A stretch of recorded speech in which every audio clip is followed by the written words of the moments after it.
Bab 29 berani sombong denganku tanpa pengawasan. Menghadapi pengepungan gadis-gadis ini, David Jiang tidak ragu untuk menolak, "Maaf, saya sudah punya pacar." Lagi pula, itu hanya beberapa ratus ribu hal, apa yang kamu inginkan? Layanan purna jual? Beberapa gadis sangat menyesal. Tapi aku lebih mengagumi David Jiang. Sungguh pria yang berdedikasi, akan sangat bagus jika dia adalah pacarku. Ratusan ribu begitu meremehkannya, suami nasional dan pangeran tidak begitu sombong, kan? Terlalu mendominasi dunia, bagaimana mungkin ada pria yang baik di Shanghai? Bintang-bintang yang berkelap-kelip di mata para gadis telah menganggap David Jiang sebagai dewa pria yang ideal. Ada sosok, ketampanan, dan begitu kaya. Kuncinya adalah menjadi sangat berdedikasi untuk pacar Anda. Jika mereka memiliki pacar seperti itu, mereka akan bangun dari mimpi. Sayang sekali, pria ini sudah memiliki nama bagus. Sandy Su langsung cemburu saat melihat begitu banyak gadis mengerumuni pacarnya dengan idiot. "Maaf, pacarku dan aku masih memiliki sesuatu untuk dilakukan. Ayo pergi dulu." Sandy Su menarik David Jiang dan pergi dari sini dengan cepat. Ketika dia pergi, mulut kecilnya yang kemerahan masih cemberut, seolah dia sangat kesal. Dia sangat manis seperti ini. Orang-orang mau tak mau ingin mencium mulut kecilnya yang cemberut. Dan rekan-rekan pria di toko itu patah hati. Aku benar-benar tidak bisa menerima bahwa Dewi kita bersedia menjadi anjing penjilat orang lain. Apakah karena dia tampan, baik sosoknya dan kaya? Apakah dunia ini begitu dangkal? Jelas wajahku tidak di bawahnya, kenapa aku tidak bisa disukai oleh para dewi? Yang paling menyebalkan adalah, bahwa pacar anak bahkan dewi-dewi. Ya, gadis-gadis ini di toko kami bahkan tidak bisa dibandingkan dengan rambut orang ini. Ini adalah kebahagiaan orang kaya. Saya benar-benar yakin. Satu persatu, mereka tertunduk, seolah-olah mereka telah dikeringkan. Setelah kembali ke tempat parkir dan meletakkan barang-barang, David Jiang tiba-tiba diminta oleh sistem. Hadiah acak dipicu, selamat kepada tuan rumah atas hadiahnya, keterampilan seni bela diri campuran tingkat penuh. Pada saat ini, dia merasakan perubahan tertentu di tubuhnya. Meskipun tidak terlihat dan tidak berwujud, dia tahu bahwa dia langsung lebih kuat daripada berkali-kali. Keterampilan seni bela diri campuran yang tak terhitung jumlahnya telah dikuasai dengan sempurna olehnya, yang telah mengubahnya dari pemula menjadi master top. Jika dia diizinkan untuk memainkan permainan, bahkan jika itu adalah tantangan lintas level, dia masih bisa menyalahgunakan lawannya dan menang. Perasaan menjadi lebih kuat ini benar-benar keren.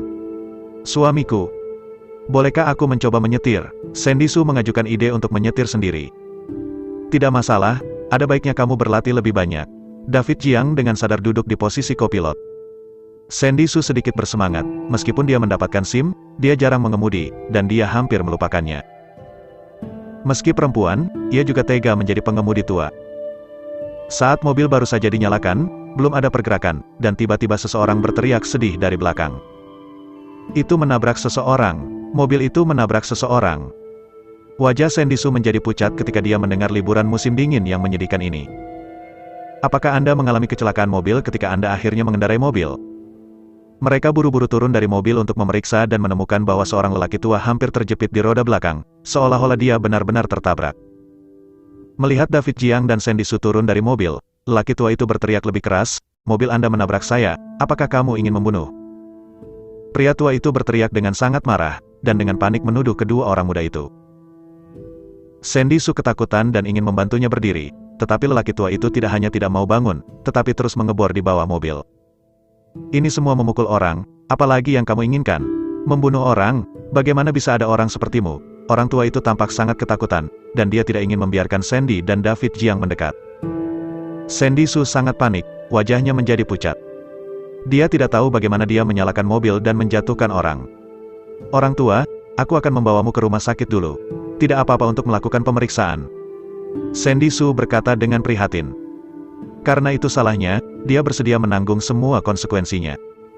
Tetapi lelaki tua itu tidak mau pergi ke rumah sakit. Dia hanya berbaring di tanah dan menangis terseduh-seduh. "Kamu anak muda tidak punya hati nurani. Bahkan orang tua seperti saya akan memukulmu. Apakah tidak ada orang tua di rumahmu?" Dia mengatakan bahwa Sandy Su merasa lebih bersalah. Hanya mata David Jiang yang acuh tak acuh, bahkan sedikit menghina. "Lagu lama, mobilnya tidak bergerak, bagaimana bisa menabrakmu? Jika kamu berbaring lagi, aku akan membiarkanmu berbaring selama sisa hidupmu." David Jiang mengancam dengan lemah. Orang tua itu menunjuk ke arahnya dengan kejam dan mengutuk, kamu begitu sombong setelah menabrak seseorang. Percaya atau tidak aku akan memasukkanmu ke penjara. David Jiang tersenyum, oke, kamu panggil polisi, aku ingin masuk penjara. Dia tahu tanpa berpikir ini pasti porselen yang menyentuh. Benar saja, ketika dia mengangkat polisi, laki tua itu segera mengubah topik pembicaraan, saya tidak peduli, saya sudah sangat tua, tidak bisakah Anda membenarkannya jika Anda tidak kehilangan uang? Sandy Su mengerutkan kening dengan kusut. Pak tua, mau berapa? Jika bisa diselesaikan dengan uang, dia tidak keberatan membayar uang itu. David Jiang tidak bisa menahan desahan dalam hatinya bahwa gadis ini masih terlalu baik dan polos. Bahkan penipuan semacam ini bahkan tidak dapat dilihat dengan jelas. Tapi ini juga di mana kemanusiaannya sangat berharga. Begitu dia menyebutkan bahwa lelaki tua kian memiliki antusiasmenya, dia juga sepertinya tahu bahwa kedua orang muda ini kaya, dan segera berkata dengan keras, saya tidak akan menipu Anda, itu akan menghabiskan biaya 500 juta. Apa? Begitu banyak? Sandy Su sangat malu. Bukannya Anda tidak bisa mendapatkan 500 juta. Hanya saja dia berpikir bahwa benjolan sederhana ini tidak menghabiskan banyak uang, bukan? Tidak apa-apa untuk mengatakan 20.000 hingga 30.000, satu. Orang tua itu berkata dengan marah, hidupku hampir hilang. Jika kamu ingin 500.000 yuan, apakah itu kurang? Nyawa manusia lebih penting atau uang? Petik 2. David Jiang mencibir, nyawa anjingmu tidak berharga di mataku. Orang tua itu tidak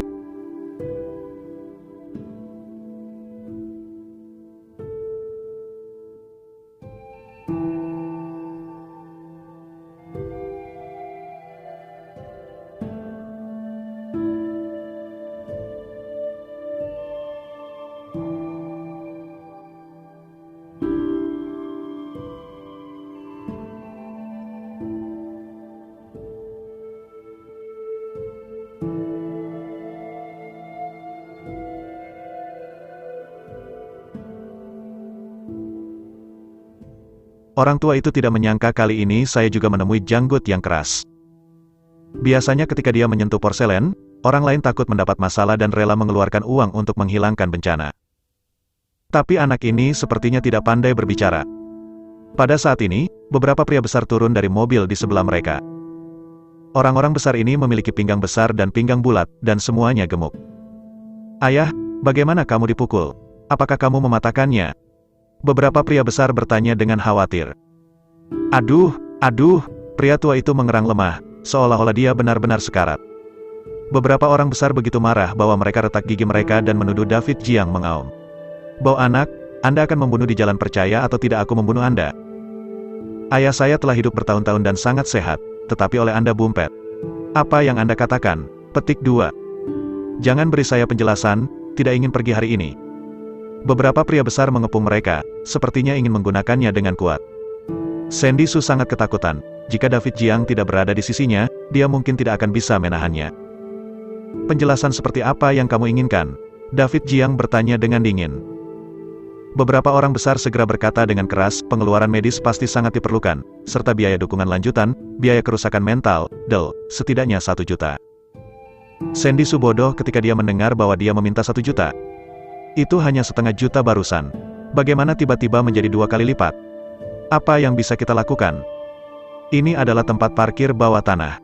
Di sana tidak banyak orang. Beberapa pemilik mobil juga menemukan situasi di sini ketika mereka masuk dan keluar. Mereka tahu pada pandangan pertama bahwa itu pasti porselen. Tetapi mereka juga takut pada orang-orang besar ini, jadi mereka tidak berani datang dan bantu David dan yang lainnya. Suamiku, bagaimana? Sandy Su menekan tubuh David Jiang dengan gugup. David Jiang memegang tangannya dan menenangkan diri dengan lembut, jangan khawatir, serahkan saja padaku. Kamu masuk ke dalam mobil dan tunggu. Petik 2. Untuk memastikan keselamatannya, David Jiang memintanya untuk masuk ke dalam mobil terlebih dahulu. Bagaimana mungkin 1 juta cukup? Saya mampu mengendarai Rolls-Royce, Anda hanya meminta 1 juta, jadi apakah Anda memandang rendah saya seperti itu? David Jiang mencibir mengejek. Jika kamu menyentuh porselen, kamu akan menyentuh porselen. Apa yang kamu lakukan dengan begitu banyak omong kosong? Petik 2. Untuk pemerasan seperti ini, dia membencinya. Bukankah baik untuk memiliki tangan dan kaki untuk melakukan beberapa hal serius? Harus ditipu seperti ini. Ada laporan berita sebelumnya bahwa ada seorang pria yang bertindak berani dan diperas oleh seorang lelaki tua karena dia tidak tahan. Dari 200.000, dia bunuh diri dengan melompat dari gedung untuk membuktikan bahwa dia tidak bersalah. Orang baik meninggal, tetapi orang jahat tidak mendapatkan hukuman sama sekali dan masih buron. Ini hanya begitu terjadi bahwa David Jiang bukan jenis dari pembicara.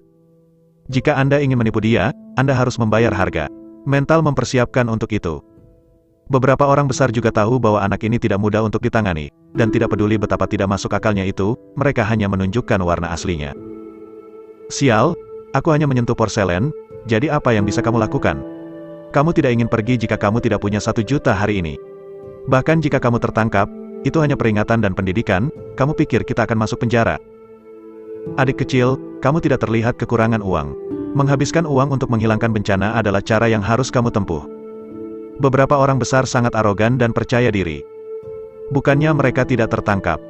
Tapi jadi apa? Setelah ditahan selama beberapa hari, mereka keluar lagi, dan mereka masih menghambur-hamburkan uang, siapa yang bisa menggunakannya? Kadang-kadang bahkan jika pemilik mobil memanggil polisi, polisi akan membujuk pemilik mobil untuk tidak menimbulkan masalah, dan yang terbaik adalah mengeluarkan uang untuk menghilangkan bencana. Karena itu, mereka bahkan lebih melanggar hukum. Pergerakan di sini tidak sedikit, dan beberapa pemilik mobil yang datang ke tempat parkir berhenti untuk menonton. Sial, binatang buas ini sangat membenci. Mengapa mereka tidak mati? Semakin buruk orang jahat, semakin baik mereka hidup. Apa yang harus kita lakukan orang baik? Anjing-anjing ini, tidak adakah yang bisa menyembuhkan mereka? Pemilik mobil di sekitar mereka mengutuk dalam hati mereka bersedia membantu, tetapi mereka juga takut mendapat masalah. Terutama orang-orang besar ini secara fisik kuat, siapa yang berani melangkah maju dan menyebabkan masalah? Hanya dapat dikatakan bahwa pemuda itu terlalu sial, dan mungkin benar-benar harus mengeluarkan uang untuk menghilangkan bencana hari ini. David Jiang memasukkan tangannya ke sakunya, ekspresinya masih acuh tak acuh. Ada kamera di sini, mengapa repot-repot berbicara omong kosong denganmu? Setelah mendengar ini, beberapa pria besar menunjukkan senyum puas. Hehehe, siapa yang memberitahumu bahwa ada kamera di sini? Apakah Anda pikir kami begitu bodoh? Kamera di sini sudah rusak. Setidaknya untuk saat ini, Anda tidak mengharapkan kamera untuk membantu Anda. Dunia luar tidak mungkin untuk mengetahui apa yang terjadi di sini. Orang-orang besar adalah bangga yang dapat digambarkan sebagai arogan yang ekstrim. Namun, setelah mendengarkan kata-kata mereka, senyum David Jiang berangsur-angsur menjadi bersemangat. Oh, apakah tidak ada kamera? Itu menarik. Bab 30 Panggilan Bantuan Felicia. Orang-orang besar ini bahkan tidak tahu bahwa dia akan menghadapi malapetaka, dan mengira mereka akan memakan David Jiang. Bahkan lelaki tua yang terbaring di tanah bangkit dan meluruskan pinggangnya dengan bangga mengejek anak muda, Anda tidak dapat memahami kedalaman masyarakat ini. Menyarankan Anda untuk melakukannya sendiri. Petik 2. David Jiang tersenyum acuh tak acuh, berpikir. Ini boleh minta uang saya, terserah kamu yang ambil. Melihat dia tidak kooperatif, beberapa orang besar menjadi marah. Apa yang kamu lakukan dengan begitu banyak omong kosong? Lakukan saja, urusan kami telah dilakukan berkali-kali, dan ini adalah pertama kalinya kami menemukan tulang keras semacam ini. Dia tidak tahu bahwa dia salah tanpa tawuran. Kamu sial saat bertemu kami. Tanda seru petik 2. Mereka tidak berniat terus membuang waktu. Salah satu orang besar datang, sepertinya ingin mengunci David Jiang. Siapa yang kamu pandang rendah? David Jiang bergerak lebih cepat, hanya memukul dagunya dengan kepalan tangan, menjatuhkannya dalam sekejap. Sekarang dia memiliki keterampilan bertarung tingkat penuh dan tahu bagian mana dari tubuh manusia yang paling rentan. Dia bergerak begitu cepat sehingga tidak ada orang lain yang bereaksi. Ketika mereka pulih, seorang rekan telah jatuh ke tanah. Apakah kamu berani melawan? Aku tidak ingin membunuhmu hari ini. Aku bosan hidup, kan? Orang besar yang tersisa sangat marah sehingga mereka berani melawan. Bukankah dia takut mati? Dihadapkan dengan begitu banyak orang, di mana peluangnya untuk menang? Para pemilik mobil di kejauhan terkejut melihat pemandangan ini. Oh, kenapa kamu berkelahi? Pemuda itu tampaknya memiliki dua masalah, tetapi pihak lain gemuk, bagaimana dia bisa menjadi lawannya? Masih terlalu muda, tidak tenang, dia seharusnya tidak membuat masalah. Pemilik mobil ini khawatir tentang David Jiang, karena terlepas dari apakah itu diubah atau tidak. Siapa, menghadapi pengepungan orang-orang besar ini, sama sekali tidak mungkin untuk mendapatkan manfaat apapun. Orang-orang ini sangat kejam dan hanya memiliki uang di mata mereka. Bahkan jika ada yang salah, mereka tidak akan peduli. Jika terjadi kecelakaan, pemuda ini dalam masalah besar. Matilah Lao Su. Salah satu pria besar itu membuka tangannya yang seperti cakar besi, mencoba menangkap David Jiang. Tapi David Jiang menghindar dengan fleksibel dengan tubuh kucing. Itu terlalu lambat. Sekarang reaksi sarafnya berkali-kali lebih kuat dari sebelumnya. Di matanya, kecepatan pria besar ini hampir selambat semut. David Jiang berbalik ke samping dan memukul hati lawan dengan pukulan. Ini adalah salah satu kelemahan tubuh manusia, pukulan yang keras dapat menyebabkan rasa sakit yang parah dan bahkan koma yang menyesakkan. Dengan pukulan darinya, wajah pria besar ini menjadi pucat dalam sekejap. Pria besar itu bahkan kehilangan kemampuan untuk berpikir, matanya menjadi hitam dan dia langsung pingsan.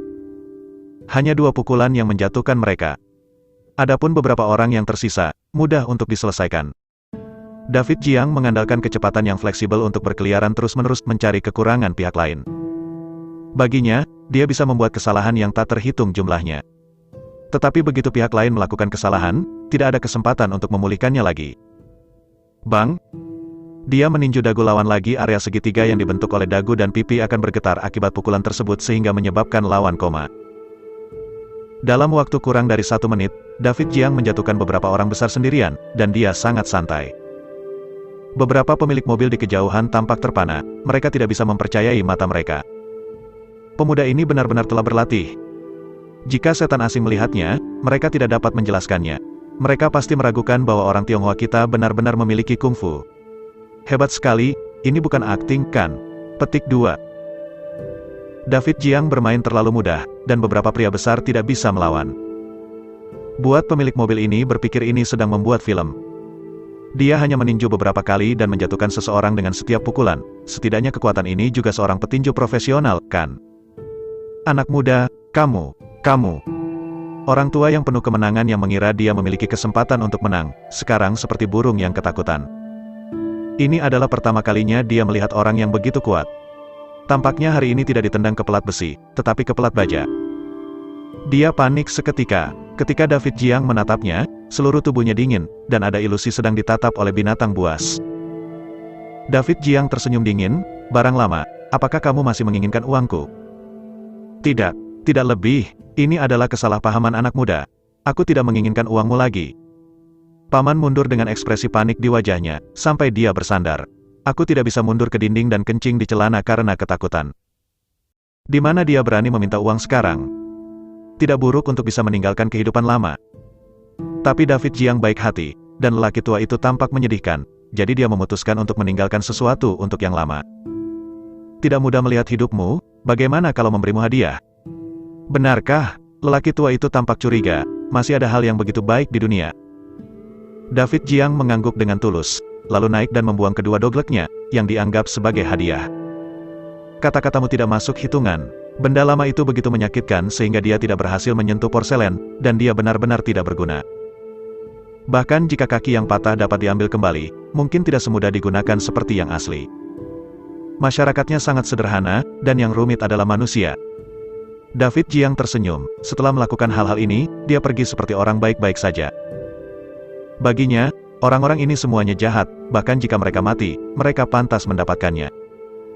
Dia tidak begitu baik untuk memanggil ambulans untuk pihak lain. Pemilik mobil lain tampak ketakutan dan ketakutan. Pemuda itu sangat kejam, dia mematahkan kakinya ketika dia mengatakan dia mematahkan kakinya, itu terlalu ganas. Namun, ini benar-benar keren. Orang sampah tersebut harus dihukum. Mereka selalu harus membayar kembali ketika mereka keluar. Siapa yang membuat mereka bertemu dengan orang kejam? Sepertinya saya hangat dan nyaman. Meskipun sedikit kejam, mereka merasa sangat lega dan membuat orang ketagihan. Mungkin ini karena orang jahat punya urusan jahatnya sendiri, kan? Kembali ke villa, Sandy Su masih memiliki ketakutan yang tersisa. Suamiku, apakah aku terlalu naif? Sandy Su sedikit menyalahkan dirinya sendiri. David Jiang dengan cepat menghibur, kenapa? Bayiku baik hati. Selain itu, Tuhan sebenarnya bukan hal yang buruk. Anda tidak salah. Apakah mereka salah? Melihatnya seperti ini, David Jiang merasa sangat tertekan. David Jiang menghiburnya untuk waktu yang lama sebelum dia mereda. Para tetangga di sekitar tahu bahwa David Jiang kembali dan bergegas ke arahnya. Halo Tuan Jiang, saya pemiliknya. Dari catering Long Yuan, Zhao Haiyun. Petik 2. Tuan Jiang, saya dari Huaxin Finance. Orang-orang yang datang semuanya adalah bos perusahaan atau bos grup. Singkatnya, setiap orang dengan kekayaan bersih lebih dari 100 juta yuan adalah pria besar dengan wajah yang baik. Jika Anda meletakkannya di luar, pasti ada banyak barang. Dia dan pelayannya ingin mengejar menyanjung. Tapi di depan David Jiang, mereka menurunkan postur mereka dan tetap rendah hati. Setidaknya, David Jiang bisa membeli 20 villa sekaligus, yang tidak bisa mereka lakukan sepanjang hidup. Mereka sudah merasa bahwa suatu kehormatan bagi mereka untuk dapat bergaul dengan orang-orang besar seperti David Jiang. Karena sopan santun, David Jiang juga menerima mereka. Begitu saja, kemudian, Sandy Su pun diterima. Tidak sehat dan meminta mereka untuk kembali. Setelah beberapa saat, Sandy Su berlari ke arahnya dengan ponselnya, dan berkata dengan gugup, "Suamiku, Feli tampaknya dalam masalah. Haruskah kita membantunya?" Petik 2. David Jiang melihat chatlock dan tahu bahwa Felicia sedang terjerat oleh klien celaka dan terus-menerus minum alkohol. Itu jelas bahwa dia berusaha untuk konspirasi. Dalam keputusasaan, ia hanya bisa meminta pacarnya untuk bantuan. "Anda tinggal di rumah, saya akan lihat." David Jiang memintanya untuk beristirahat di rumah dan melaju untuk menemukan Felicia. Pada saat ini, di sebuah restoran, Felicia dipaksa untuk makan dengan seorang pria. Dia sepertinya banyak minum dan wajahnya memerah. Pria yang duduk di seberangnya baru berusia 20-an, dan matanya yang buruk mengamati Felicia dengan tidak hati-hati. Terutama pada bagian seksinya, bertahan lebih lama. "Nona Xia, ambil beberapa gelas lagi, anggur ini sangat mahal, saya memesannya khusus untuk Anda." Pria itu terus menuangkan anggur ke dalam gelasnya dan langsung mengisinya. Felicia mengerutkan kening dengan tidak nyaman dan melambaikan tangannya dengan cepat. "Tuan Zhao, saya benar-benar tidak bisa meminumnya." Tuan Zhao ini bernama Zhao Jian, generasi kedua yang kaya, dan keluarganya bekerja di industri catering. Felicia memiliki beberapa kontak dengannya karena masalah bisnis.